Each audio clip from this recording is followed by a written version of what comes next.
Ladies and gentlemen, please rise for the national anthem.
Excellencies, distinguished guests, ladies and gentlemen, please be seated.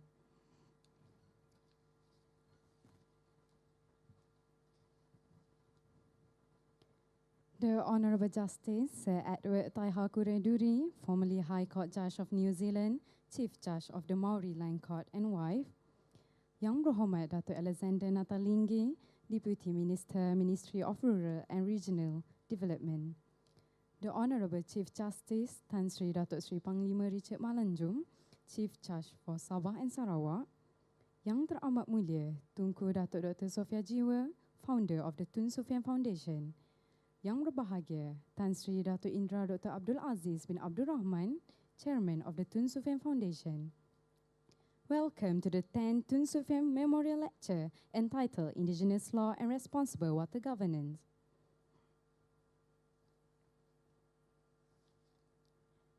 Distinguished guests, ladies and gentlemen, today's event is organized by University Science Islam Malaysia, Tun Suffian Foundation and the Faculty of Law, University of Malaya. Before we begin today's agenda, and in asking for divine blessing from the Almighty, may He grant us the wisdom to acquire knowledge from today's lecture, I would like to invite Mr. Muhammad Yahya Izzuddin.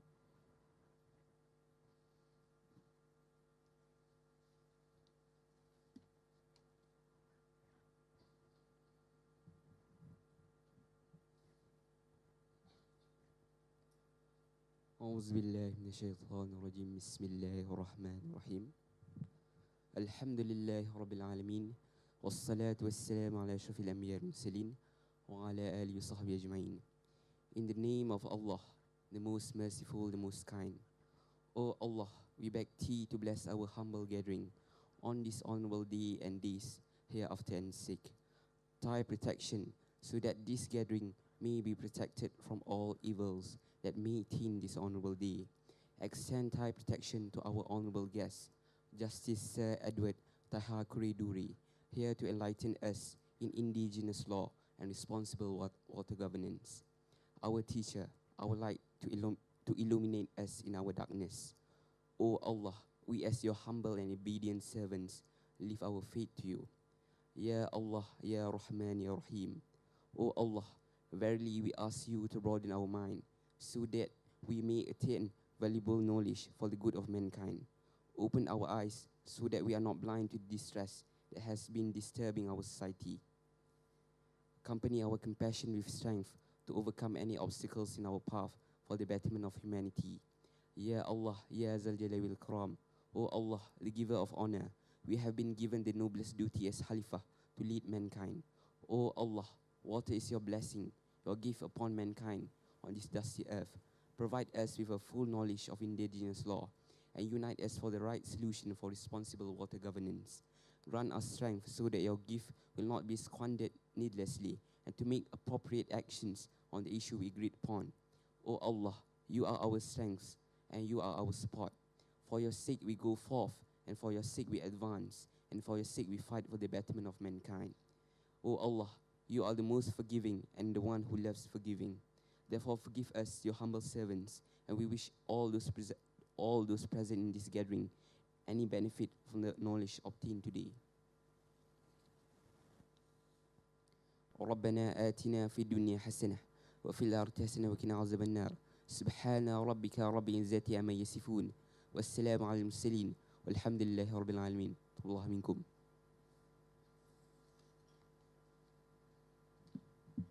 Thank you, Mr. Muhammad Yahya, for your kind recitation. Ladies and gentlemen, the 10th Tun Suffian Foundation Memorial Lecture on Indigenous Law and Responsible Water Governance aims to promote better understanding of the rights of indigenous peoples for both countries, Malaysia and New Zealand. We hope that at the end of the day, all of us will bring home with us a better understanding of the underlying issues. Distinguished guests, ladies and gentlemen, in welcoming the audience to the memorial lecture today, it gives me a great honor to call upon the chairman of the Tun Suffian Foundation, Yang Berbahagia Tan Sri Dato' Indra Dr. Abdul Aziz bin Abdul Rahman. Please welcome.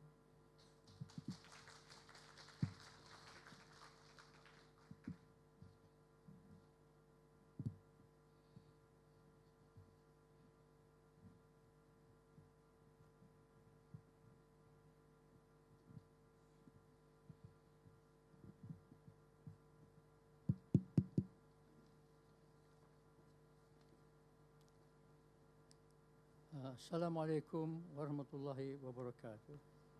And selamat hari sejahtera. The Honorable Justice Sir Edward Talha Duri and Lady Donna,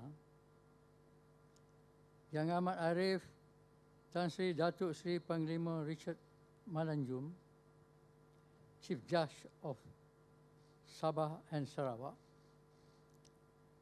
Yang Berhormat Datuk Alexander Nanta Linggi, Deputy Minister of Rural and Regional Development, Yang Arif Justices of the Federal Court and the Court of Appeal, Yang Berbahagia Profesor Tan Sri Datuk Zulkifli Abdul Razak dan isteri, Chairman of the Board of Governance at the Islamic Science University of Malaysia,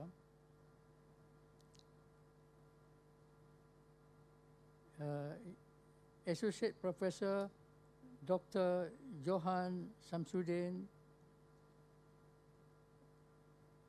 Dean of Faculty of Law, University of Malaya, Jantan Mak Malaya Tunku Datuk Dr. Sophia Jewa, founder, trustee, and members of the Board of Trustees, 10th Tun Suffian Foundation, distinguished guests, ladies and gentlemen. I have great pleasure in welcoming all of you to the 10th Tun Suffian Memorial Lecture to be delivered by the Honorable Sir Edward Taiha Kure Dure this afternoon. As Chairman of the Board of Trustees of 10th Tun Suffian Foundation, I am honored to preside over this prestigious lecture in honor and memory of our great jurist, Allahyarham Tun Muhammad Sufyan Hashim. Today's lecture is the 10th in the series which have assembled a list of distinguished speakers who all paid tribute to the great name of this jurist with their outstanding lectures. Tun Suffian was indeed our man for all seasons, a journalist, civil servant, constitution drafter, judge, Lord President, passionate educator, author, and jurist. He filled all these roles with integrity, dignity, and farsightedness. He set a standard of compassion and intellect that makes this lecture series in his name a very prestigious vessel to carry on the legacy that Tun Suffian has left us with. The Foundation continues this lecture series together with its other charitable activities in line with its vision of helping to nurture the philosophies of the late Tun Suffian amongst the country's younger generation, with the hope that someday soon they would emulate and put into practice the values and aspirations of this great man. This prestigious lecture series continues today with yet another distinguished speaker, and permit me to introduce him. The Honorable Justice Sir Edward Taiha Kure Dure is a former High Court Judge of New Zealand, and he is now Chief Judge of the Maori Land Court and Chairperson of the Waitangi Tribunal, and is regarded as the leading legal expert on the Treaty of Waitangi. The Treaty of Waitangi, 1840, is the agreement between the Queen of England and Maori chiefs for the settlement, governance, and protection of Maori property, knowledge, and resources. During his leadership of the Waitangi, Sir Edward has authored and overseen the exceptional documentation of tribal knowledge and history in the Waitangi Tribunal reports, and worked alongside senior tribal leaders with specialist knowledge of Maori law and custom. Sir Edward authored a paper on custom law in 1994, which has long been an aid to students and practitioners in the Maori Land Court and Waitangi Tribunal. And recently, a research paper on Maori law written in support of the claim to the Waitangi Tribunal on freshwater and geothermal resources. Sir Edward has been involved in the regular hearing and assessment of Maori tikanga as custom in relation to the natural resources, management, structures, and communal relationships. First, as a judge of the Maori Land Court from 1974, and from 1980, as chair of the Waitangi Tribunal. He holds honorary degrees from Wellington, Massey, and Waikato universities. Sir Edward currently chair the New Zealand Maori Council.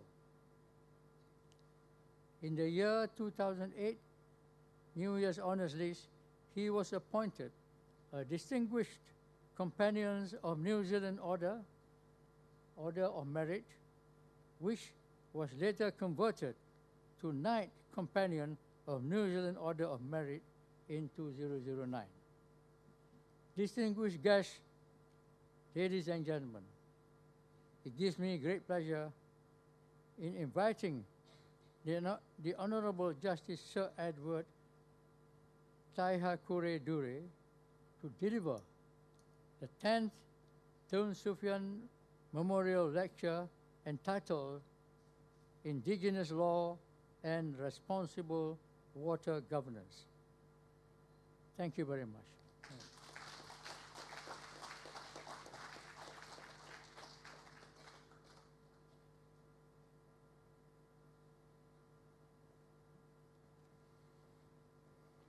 Thank you, Mr. Chairman.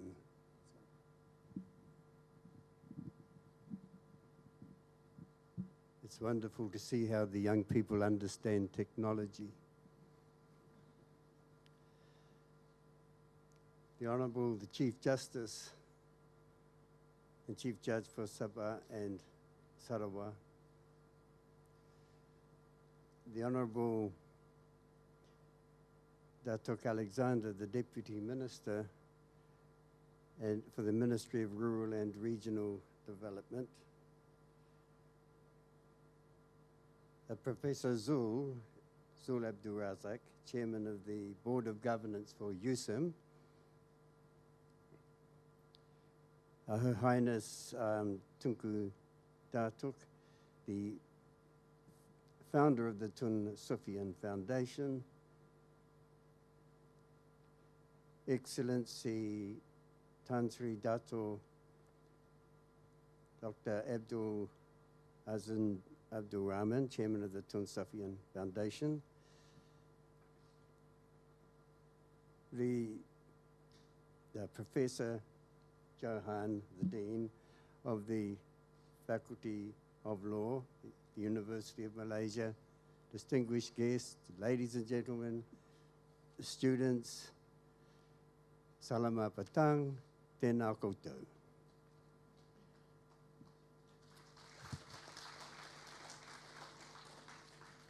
I think after that I must be about halfway through the address. I would just like to say how wonderful it is to be here, and what a deep honour it is for New Zealand to be asked to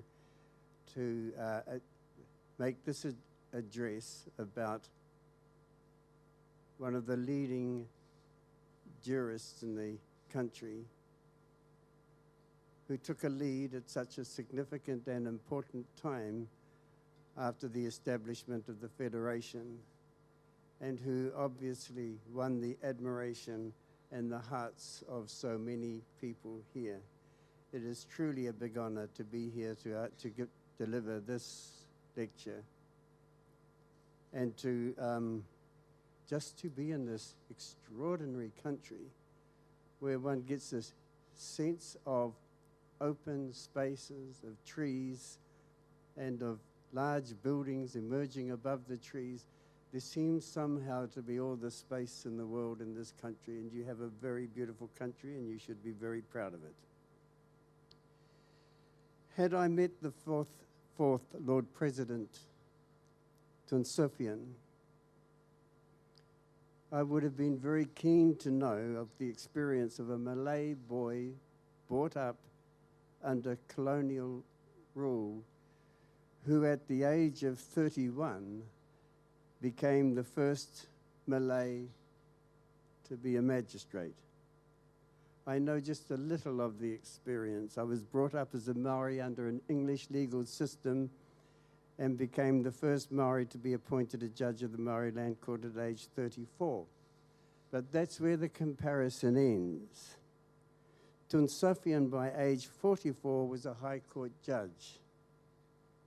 He was Chief Justice at about age 56, Lord President by age 57, and at age 58, he was awarded the title of Tun, which I understand is of the highest order and is limited to about 20 recipients. Now that would be a stellar performance by New Zealand standards today in this century. But by New Zealand standards in the 1900s, when all this happened, it would have been unheard of. So there we are, students. You really have something to aim for. You've got to beat that record, which would be pretty hard, I would think, to beat. Tun Suffian is on record as contributing to the drafting of the Malay Constitution and subsequently as being one of its most ardent supporters. And Mr. Chairman, you mentioned that I am an expert on the Treaty of Waitangi. Indeed, Dean, I understand you are an expert in the Constitution. I should explain why I took on the Treaty of Waitangi and not your Constitution. The Treaty of Waitangi has only 3 articles.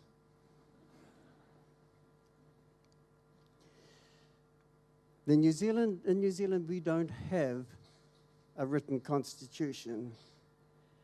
It is distributed over several statutes and conventions.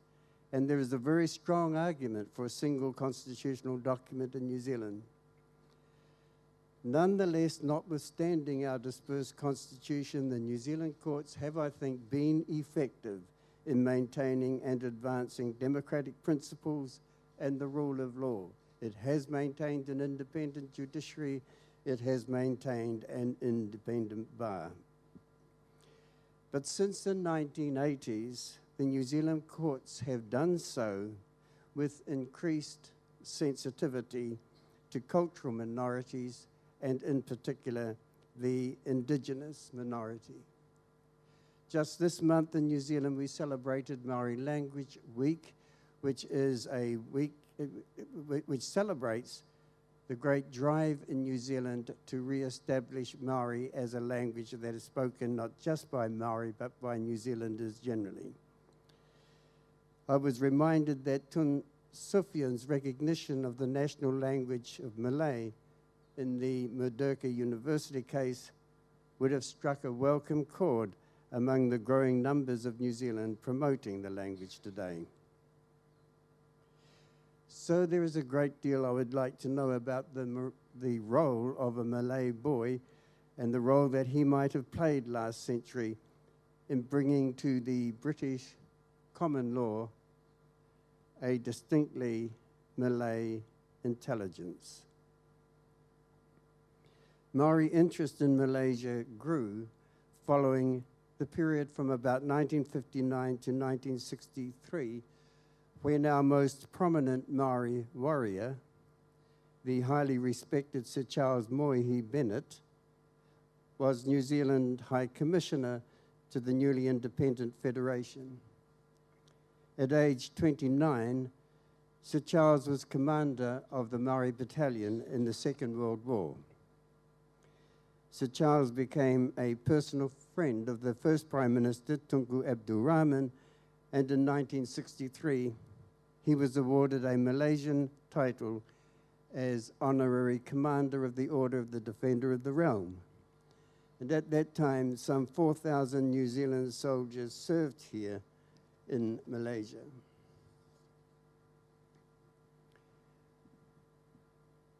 In comparison with the legal pluralism of Malaysia, New Zealand has the tradition of a single jural order introduced by English settlers in 1840.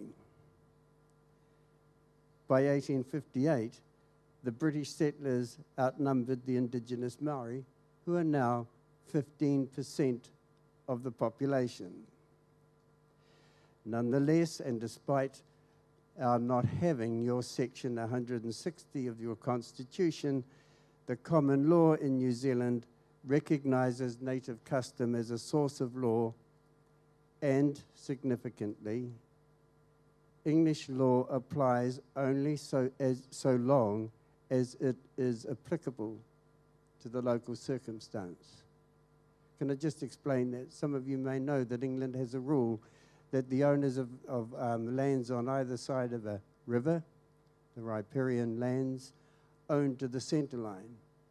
Our court recently held that that would not apply in Maori circumstances because Maori regarded the river as owned by them and not necessarily by those who were on its banks.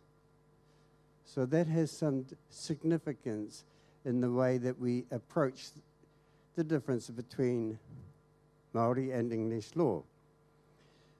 But we need to look, I think, very closely at the different world views because the contrast between the Maori law and the English law is profound. The English who settled in New Zealand in the 19th century believed that man is master of the world, and the sexist language is intended, and the world is for man to exploit. They cleared the forests, drained the wetlands, and built an economy based on the maximum exploitation of the new man-made pastures. In Maori tradition, the people are an integral part of a finely tuned ecosystem. We are just one of many creatures on this earth, and we need to fit in with them. So the Maori economy is quite the opposite. It's based on preserving as they are the forests, the wetlands, the rivers, lakes, and streams. The wholesale destruction of the wetlands took away the Maori's primary access to food and materials for clothing and shelter. Now, some of you may know that wars were fought in New Zealand between the Maori and the English. You may know that the Maori lost. But what you may not appreciate is that we really lost the battle when our food resources disappeared. We didn't so much lose it on the battlefield. So suddenly, those who once were warriors became laborers. That Maori survived more from the oceans and the inland waters than from the land is possibly obscured by the fact that New Zealand is a comparatively large land mass when you consider that the people had come from the Pacific Islands. What we need to appreciate is that before the English came, Maori had no farmable animals and few crops. The primary diet was fish, waterfowl, and water-based plants. Naturally, it is these and the water life that was the focus of Maori collective harvesting and their existence. The largest Maori structures for the capture of wildlife were in rivers and lakes. And while the settlers used fences and stakes to mark out the ground, the Maori used stakes to mark out the inland seas and waters and to delineate the family food gathering boundaries in the water. In this century, after the unbridled exploitation of the land and the drainage of wetlands, the government looked at the ongoing exploitation of the rivers, lakes, and streams and said, we need to have a much clearer policy on how we manage these things. But once more, the old thinking and the English approach kicked in. In 2014, the then Prime Minister, having regard to an opinion on English law, formally declared that no one can own water.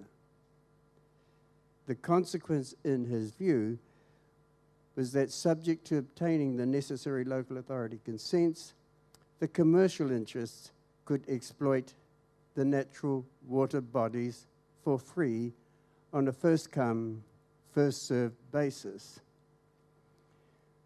We must bear in mind, too, that the commercial use of water covers both the abstraction of water for water supplies, the use of water for power generation, and the use of river systems for the discharge of waste. Now, the result of that policy over many years has now been this, that 60% of the rivers in New Zealand can no longer be swum in. There's no swimming there.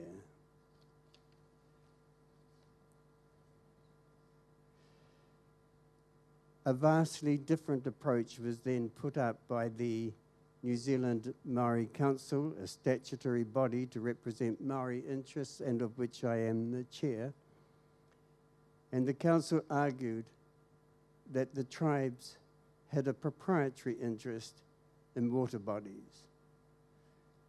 This was the approach taken by the Maori Council after much deliberation with the tribes. First, all people are entitled to access to water for domestic supplies and free of charge. There might be a cost for the reticulation. The water must be free to the people. Secondly, in the New Zealand context, water bodies, clean water bodies, must be available for personal recreation. Number 3, and here's the rub, commercial users must pay. There's no free lunch. Number 4, Maori are entitled to a share of the royalties on account of their original ownership of those waters.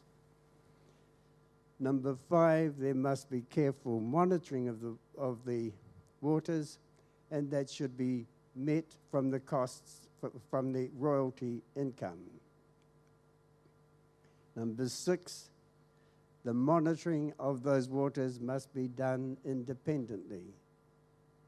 Local authorities in New Zealand tend to be constituted by commercial interests. And number 7, the income is applied to maintaining and improving the water bodies themselves.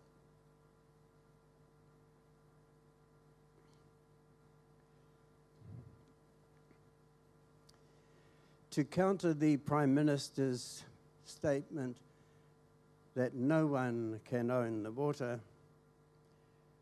the Council pointed to the Maori law and practice in relation to water. Unsurprisingly, given the historic Maori reliance on water bodies, Maori law does have very settled views on proper water use. So I want to take a moment to briefly explore what these concepts and uses are and how the principles are applied today and how the uptake of the Maori Council water policy by several political parties in this month's elections. So the Maori law and water policy, and the Maori communities, I should say, and their law. Maori people call their law tikanga, and Mr. Chairman, I thought you made a great job of the Maori language in mentioning that word. I do have to say, coming here, it's a remarkable thing. My name is Tai Hakare. Very few New Zealanders are able to say it, so I call myself Eddie. I come here to Malaya, and everyone who I have heard say my name has got it right. I don't understand why, but that just is something just extraordinary that happens here. The Maori people call their law tikanga, which means that which is proper, correct, or right. It requires no state to enforce it because it is enforced at the level of the tribe or the very small community and is self-enforced by being internalized in the mind. The tribe is a group of a few hundred people, no more, who have taken the name of a famous forebear from whom most of their members will trace descent. As the tribes grew, they divided and spread across the district, typically along rivers or lakes, so that the tribes of a catchment are invariably related to one another. They come together as required under the original ancestral name for particular expeditions and projects. Today, the tribal groups are relatively settled, since the land is no longer theirs to spread over, and instead, a core group tends to staff the customary villages where the customs are maintained, while most of the tribe's members, in fact, now live in nearby towns. While the tribes are part of an ancestral coalition, each is fiercely autonomous. Each manages its own affairs. The governance is typically done by a council of 10 or so family heads, guided by a single chief who, I think, is recognized by popular acclaim. Now, a lot of people won't say that. They will say the chief is there because of the bloodlines. But I think that is not quite so in practice. You see, if a chief does not perform, the people tend to say, oh, we didn't have the bloodline right. If you follow on his mother's side, there was a few scandals on that side, and maybe we should look for some other person to be the chief. The relationship that they have with the natural world. Their law, the Maori law, is based on spiritual beliefs connecting tribal members to their past and to the generations to come in the future and to the natural world. So here are some 6 key points, if you like, about this particular law. Number 1, and most important, all people have a spirit. Good health is determined by reference to both the body and the spirit. It's no good treating the person's body if the spirit is not in order. Number 2, the world is occupied by the living and the spirits of the departed. Orators address both. They talk to the living and to the dead. The living and the dead share the land and waters and hold them for the generations to come. The Maori people, the wildlife, the land and waters are all related by descent from early ancestors. They're all part of the same family and they are all interdependent. So when Maori are concerned for their good health, one of the first things they look to is to the good health of the wildlife and their environment, because their own health is going to depend on that. Number 4, the lands, mountains, lakes, rivers, and streams each have their own life force. They too descend from ancestors and they are treated as living beings. So in introducing themselves to other groups, Maori identify themselves according to their ancestral mountains and the rivers of their customary villages. Maori determine their, number 5, Maori determine their own status and their place in the world and their relationship to other Maori throughout the country by the length and breadth of their genealogies. So, for example, in my own family, we take our genealogy back usually about 25 generations. We start from the captain of the canoe with which we arrived from the islands. His name was Hoturoa, his son was Hotuope, who had Hotu Matapu, who had Kakao, who had Uwe, and so on. You trace it down 25 generations. If you allow 25 years for each generation, it takes you back to about 1350. Now that's our family genealogy. Others trace their genealogies much further back and to much earlier canoes. And some will take it back to the gods to establish their connections to other life forms. So the breadth of these genealogies allow Maori to link to each other no matter where they are from, through the recitation of their respective genealogies until they come to a common name. Number 6, the places that Maori occupy and the things that they do are either sacred or profane. For example, the speaking place on the main courtyard is sacred. On the other hand, the cookhouse is profane. Hunting and foraging or digging the garden is profane. Undertaking a significant journey or attending a house of learning is sacred. If it's sacred, that means you must prepare yourself in a certain way before you undertake the functions of like in the learning institutions. You must prepare yourself, you must meditate on matters in order to put yourself into the right frame of mind. If you are not in a sacred state, you will not learn. That's the Maori approach to these things. The law is a community law. It imposes a sense of personal responsibility in the way that Maori relate to other members of the community and to the environment. This ensures that the people are protected from spiritual contamination when moving between sacred and secular conditions. Now, this is important. The law is not based on individual rights, as most of our Western law is, but upon the corollary of the right, that is, the individual duty or responsibility. If I go back to my home people and say, well, it's my right to have this and it's my right to have that, I'm not going to make much progress with my people. They will say, go back to Wellington and be a white man again. The first thing I must do is to acknowledge the importance of others and look to what I can do for my community, not what I can get from it. The ethic of respect becomes extremely important in this type of structure. The essential requirement for Maori to keep peace with others and with the living and the dead and the generations to come is continually to honor them and to show respect. The respect for other persons is played out in set protocols when tribal communities meet and greet. It involves careful acknowledgement of the respective leaders and the recitation of these genealogies by which the affected groups and individuals can connect and so rekindle the old bonds of consanguinity. It involves acknowledging significant persons who have passed on, not from just one own tribe, but for all tribes.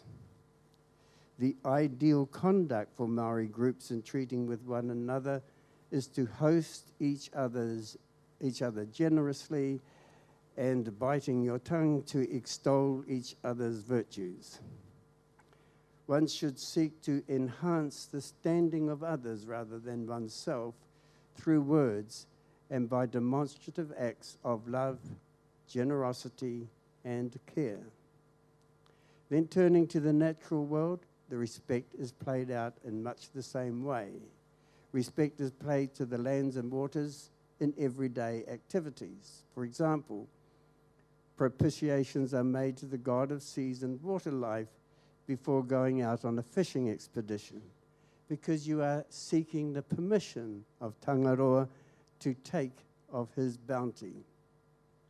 To show that the expedition is not motivated by greed or mindless exploitation, the first fish you catch must be given away.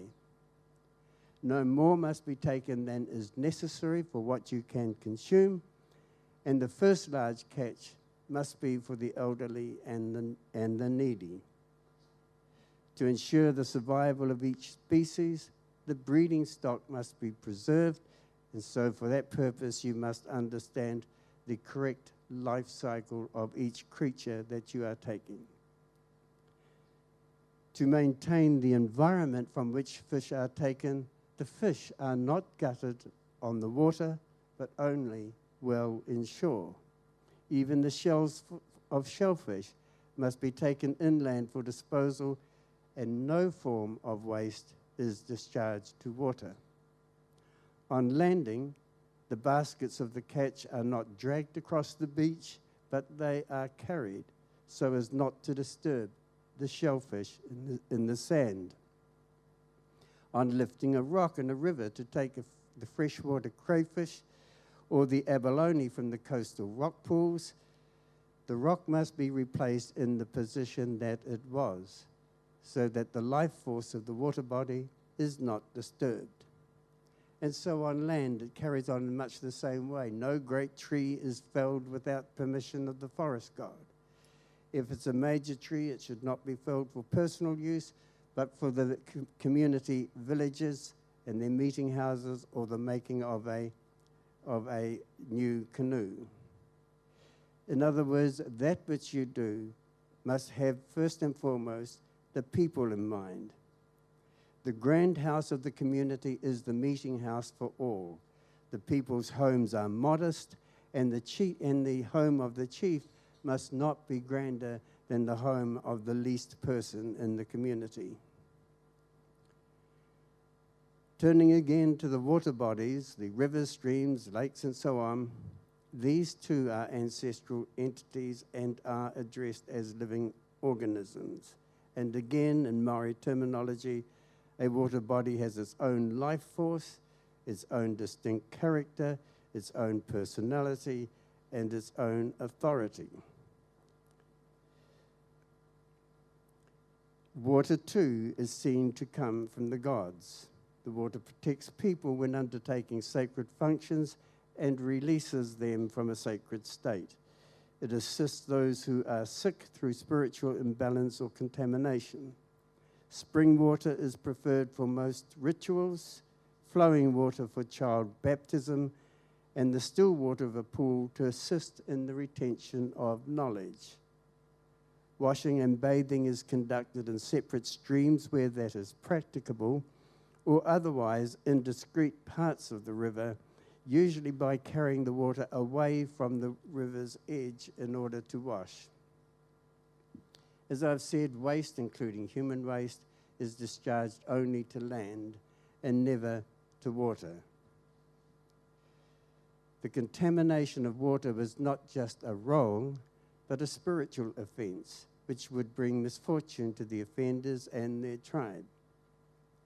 So it was that when Maori first moved to building homes in the Western form that we understand today, they built wash houses and toilets a distance from the house to prevent its contamination.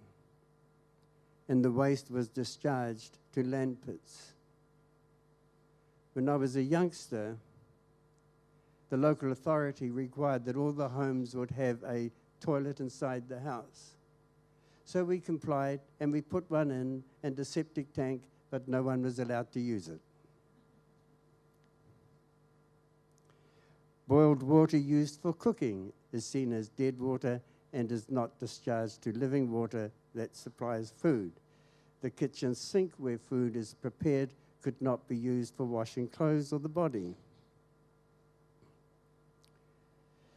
The strength or health of most water bodies is generally measured by the abundance of wildlife which inhabit it.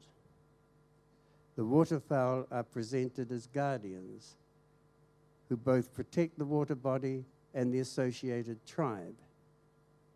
Birds are well known to the Maori as warning people of danger, and the birds are watched closely to ensure that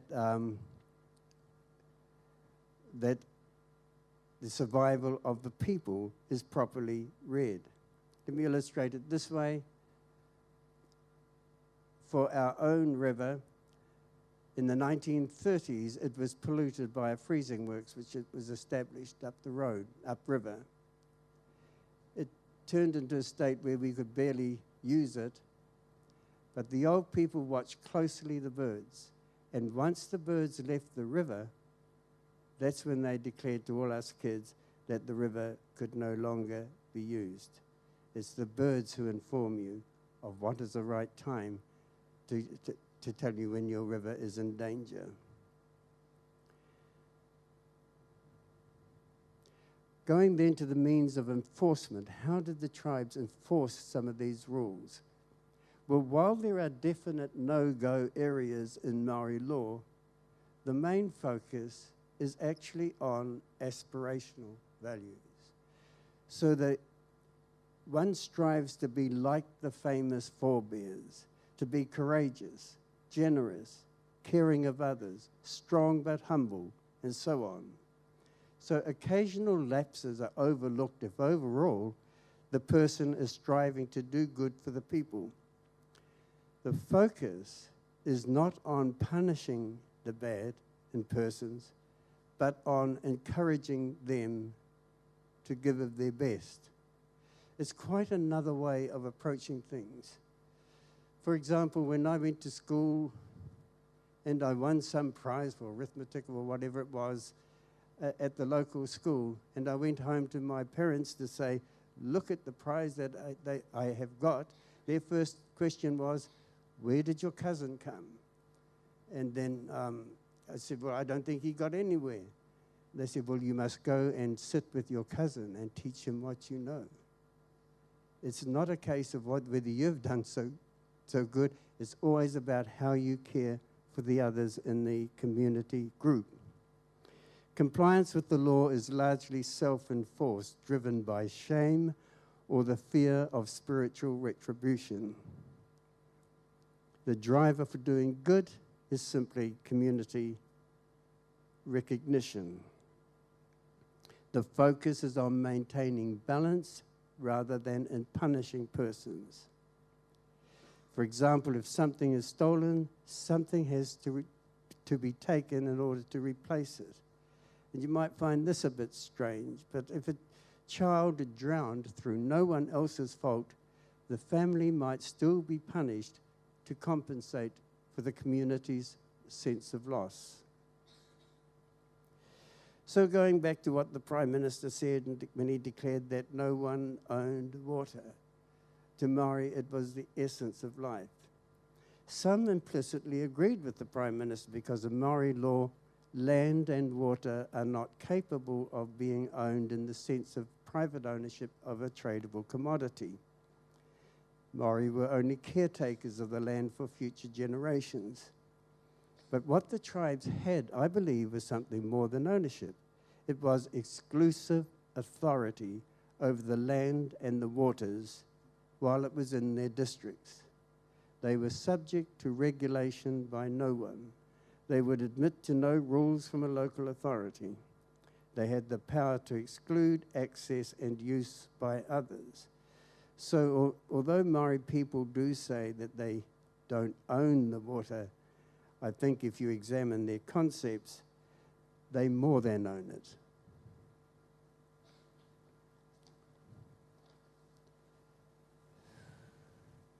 How are these principles then to be applied today? In 2012, the Maori Council claimed that the government's authority over the country water bodies had not been properly determined in accordance with the founding treaty between Maori and the Crown. As mentioned, the Council sought a policy to resolve matters. The Council claimed that in Maori law, the government was bound to respect their rights and entitlement in respect of water. The council took the matter to the Supreme Court, and to take a long story and make it short, the Supreme Court upheld that Maori have a proprietary interest in water, and it must be brought into account in the development of national water policy.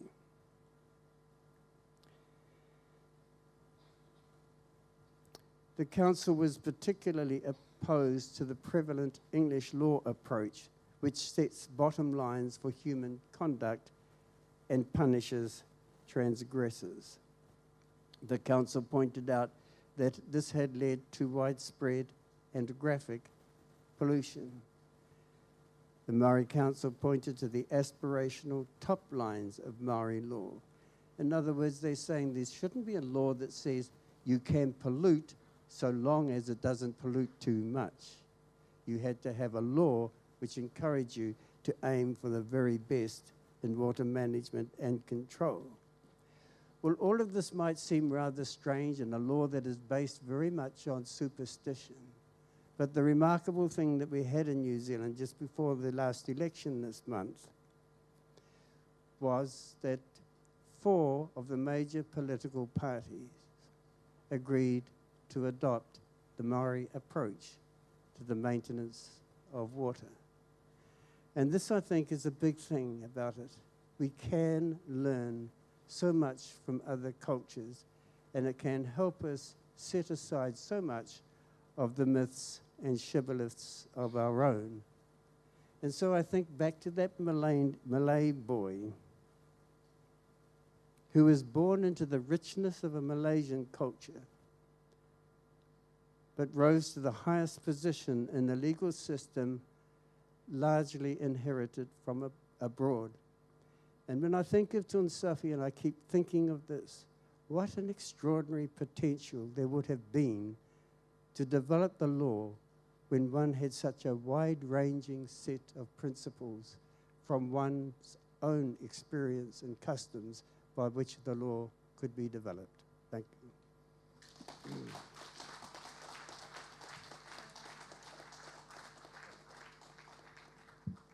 Oh, here's another Maori custom. If someone sings, someone else has got to sing a song.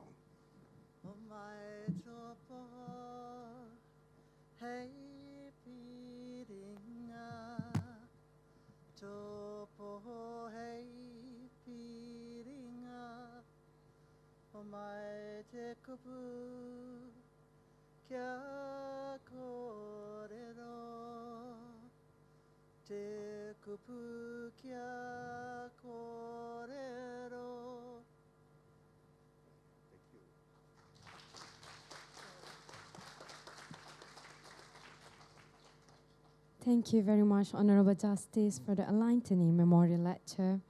Ladies and gentlemen, without further ado, I would like to invite Yang Berbahagia Dean Professor Dr. Johan Shamsuddin Sabaruddin to give a speech in response to the enlightening lecture. Dean, please.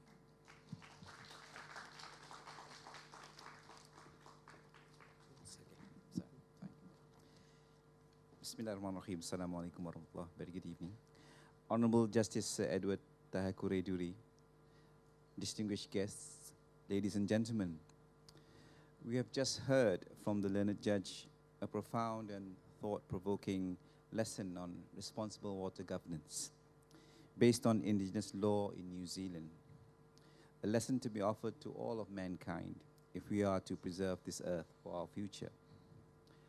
Alan Lutz has said, water as the source and sustenance of all life has increasingly become a source of catastrophic conflict and destruction. The many environmental challenges that we face are the fallout of unbridled human competition for resources, for good purposes and bad. As the human population and demand for development rise, the consequence of our failure to manage finite resources, such as water, in sustainable ways becomes even more devastating. Indigenous people like the Maoris remind us that the path humanity has chosen is not the only option. While their cultures and environmental circumstances differ vastly, indigenous peoples share an ethos for living in harmony with nature. They take pride in their respect for the earth and her resources. When forces outside their control compel them to adapt to changed conditions, they tend to innovate in environmentally sustainable ways in both worldview and practice. They offer much to emulate. This, our speaker has shown in the New Zealand experience. Most significant to me in his lecture was the Maori Council's opposition to the prevalent English law approach, which sets bottom lines for human conduct and punishes transgressors. Punishment is thus seen as a norm. Certainly, we can learn from traditional and religious philosophies on alternative views on how man should place himself in this world and manage his affairs. Judge Dury wondered at the beginning and end of his lecture as to what role would 10th Tun Suffian, as a Malay holding the highest judicial office, play in bringing traditional intelligence to the mainstream legal system, which is based on the common law. Tun Suffian has admitted in his own words that he was not a reformer, but a traditionalist. He also said that he was a gradualist. I would like to think that Tun Suffian would have enjoyed listening to this lecture, and the gradualist nature in him would have agreed with the pearls of wisdom of traditional intelligence that would help in transforming society into a more caring and balanced one. We all know that change is the only constant. Thus, the concept of man being the guardians of the well-being of the earth, and that punishment should only be the last resort, is certainly a change that we should factor into our way of thinking. Distinguished guests, ladies and gentlemen, on behalf of the Tun Suffian Foundation, of which I am a trustee, and the Faculty of Law, University of Malaya, which I am dean, I would like to thank Judge Dury for enthralling us with the wisdom of his people and his legal scholarship. To Tan Sri Abdul Aziz Abdul Rahman, our chairman, thank you for your continued support and hard work for the foundation. I would like also to thank University Science Islam Malaysia, under the wise leadership of its chairman of the board of directors, Professor Tan Sri Datuk Zulkifli Abdul Razak, and also the dean of the law faculty, Prof. Zul, for co-organizing this with us and making Judge Dury's presence here today possible. A special thanks goes to our founder, trustee Yang Teramat Mulia Tunku Datuk Dr. Sophia Jewa and Datuk Dr. Yaakob American for their untiring efforts in bringing this lecture and other charitable works of the foundation to fruition. Thank you to all the committee members who have worked hard to organize this 10th Suffian Memorial Lecture. Finally, our utmost appreciation to all of you for attending. Thank you. Thank you, Dean Johan, for the speech. Distinguished guests, ladies and gentlemen, to express our deepest attitude to the Honourable Justice Sir Edward Taihakura Duri for gracing the event, we would like to call upon Yang Teramat Mulia Tunku Datuk Dr. Sophia Jiwa to present a special token from the three organizer, which is University Science Islam Malaysia, Tun Suffian Foundation, and the Faculty of Law, University of Malaya.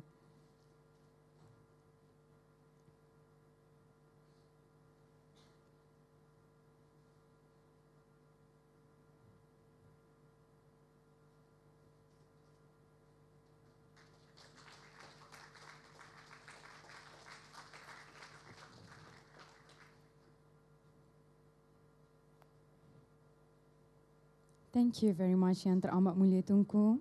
Distinguished guests, ladies and gentlemen, now I would like to invite all the trustees of Tun Suffian Foundation, the Honourable Chief Justice, Sir Edward Taihakura Duri and wife, the Honourable Dato' Alexander Natalinggi, the Honourable Chief Justice Tan Sri Dato' Sri Panglima Richard Man Lanjum, the Honourable Tan Sri Dato' Indra Dr. Abdul Aziz, the Honourable Professor Dr. Zulkifli Abdul Ghani, Dr. Batson Martin, and Dean Johan to join the photo session. Please welcome.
people, I was asked to just explain what the chant was that I sung for my husband. Actually, it's not one I sung for him very often, but I took it from this book I was gifted yesterday called Paracosm, and it's written by a young girl called Irina.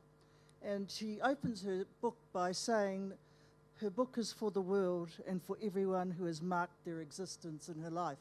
So the chant is, Ho mai topo hei piringa, topo hei piringa, ho mai te kupu kia korero, te kupu kia korero, nau neo, nau neo, nau neo.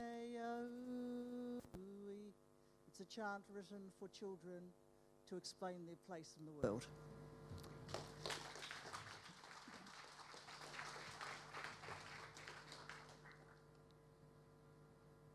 Thank you everyone. Basically, we announced the departure of the VIPs to the foyer for the high tea. Thank you everyone for gracing the 10th Tun Suffian Memorial Lecture with your presence, and we would now like to invite everyone for high tea at the foyer. Thank you. They will meet again.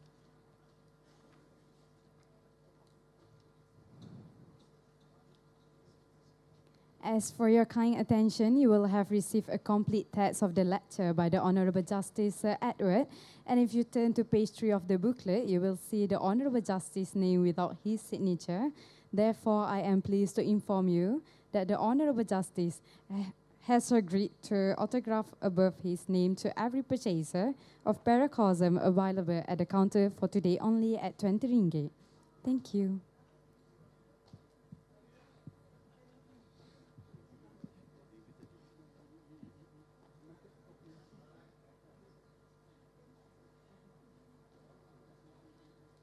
That's a very bad.